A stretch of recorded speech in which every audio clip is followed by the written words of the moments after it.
నల్లేరుగడ్డ పచ్చడి చేసుకునే ముందు నల్లేరుగడ్డలని శుభ్రంగా చిన్న చిన్న ముక్కలుగా లేతయన్నీ ఒలుసుకొని శుభ్రం చేసుకొని ఉంచుకోవాలి.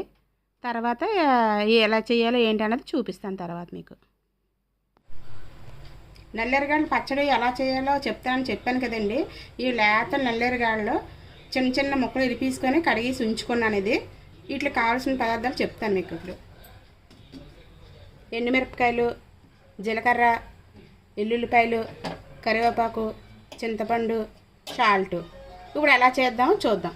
స్టవ్ వెలిగించి కళాయి పెట్టుకుందాం. కళాయి పెట్టుకొని ఆయిల్ వేసుకుందాం. కొద్దిగా నూనె కాగిందండి. ముందుగాన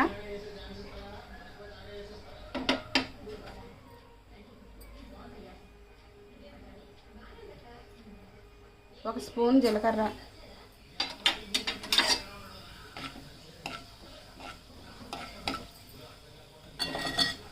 తర్వాత 15 ఎండుమిరపకాయలు. దీనికి 15 ఎండుమిరపకాయలు సరిపోతాయి. కారం తగ్గట్టు. ఈ మిరపకాయలు కొద్దిగా కారంగా ఉంటాయండి, అందుకే నేను 15 వేసాను. మీకు కావాలనుకుంటే కావాలంటే వేసుకోండి కారం తగ్గట్టు. తర్వాత మీకు ఏంటంటే ఈ తినడం వల్ల మీకు కీళ్ళ నొప్పులు, ముడుకుల నొప్పులు, ఎముకల నొప్పులు ఏమి రావండి. వీటి వల్ల మీకు ఎక్కడైనా దొరికినా సరే లేదా అమ్మితే కొనుక్కోని సరే తప్పనిసరిగా తినండి. ఇలాంటివి తినకపోవడం వల్ల మనం చాలా ఇబ్బందులు పడుతున్నాం. మనం తప్పనిసరిగా తింటూ ఉండండి. ఇది దొరికితే కనుక పచ్చడి చేసుకొని. ఇది పెద్ద ఇబ్బంది కూడా కాదు, పెద్ద తయారు చేయడం కష్టం కూడా కాదు, చాలా సులువుగా చేసుకోవచ్చు. తర్వాత చింతపండు నిమ్మకాయ అంత సైజు నానబెట్టుకుందాం. కొద్దిగా ఎగిపోయింది. కొద్దిగా కరివేపాకు ఎందుకు వేసానంటే దీనికి మళ్ళా తాలింపు పెట్టుకునే అవసరం లేదండి. ఇది అందుకని కరివేపాకు ఇప్పుడు తాలింపులో వేస్తాను. ఇవన్నీ కలిపి రుబ్బించుకోవడమే, తాలింపు అవసరం లేదు దీనికి. మళ్ళీ ఒకసారి చెప్పాను అనుకోకుండా ఇది దొరికితే కనుక తప్పనిసరిగా తినండి. దీనివల్ల ప్రయోజనం మీకు ఉపయోగం తర్వాత మీకే తెలుస్తుంది తిన్న తర్వాత. ఇప్పుడు ఏంటంటే ఇలాంటివి మనకు దొరకటం లేదు, మేము తెలియకపోవడం వల్ల మనం తినటం లేదు.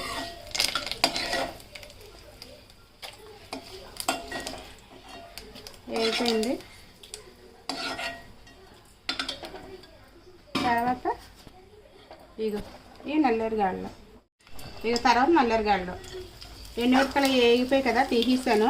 అదే కళాయిలో మళ్ళీ నల్లేరుగడ్డలు వేపిసుకోవడమే దగ్గరికి. ఇలా చేయాలి.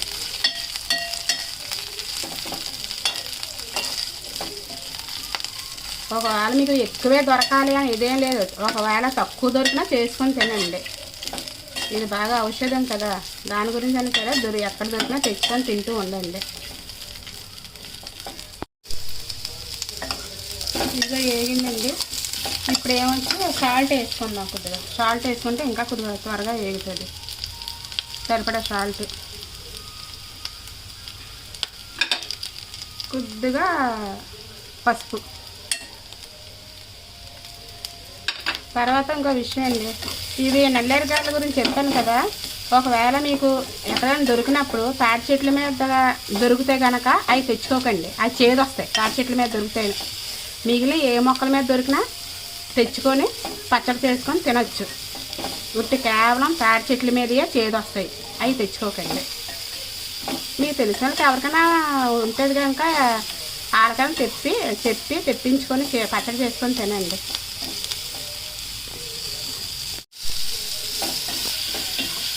వేగిపోయిందండి. ఇది వేగిపోయింది. ఇది రుబ్బిన తర్వాత మళ్ళీ మీకు చూపిస్తాను. తర్వాత ఎల్లుల్లిపాయలు మాత్రం 2 ఎల్లుల్లిపాయలు ఒలిచాను. వీటికి ఈ ముక్కలకి పచ్చివే రుబ్బుకోవాలి. ఇవి రుబ్బించిన తర్వాత మళ్ళీ చూపిస్తాను మీకు. అదిగండి, మొత్తం అన్నీ కలిపి మిక్సీలో వేసి రుబ్బిస్తాను. ఇలాగ ఇంత అవ్వింది పచ్చడి. తర్వాత ఇంకో విషయం ఏంటంటే, ఇప్పుడు చాలామంది ముడుకుల నొప్పులతో గట్రా బాధపడుతున్నారు కదండి.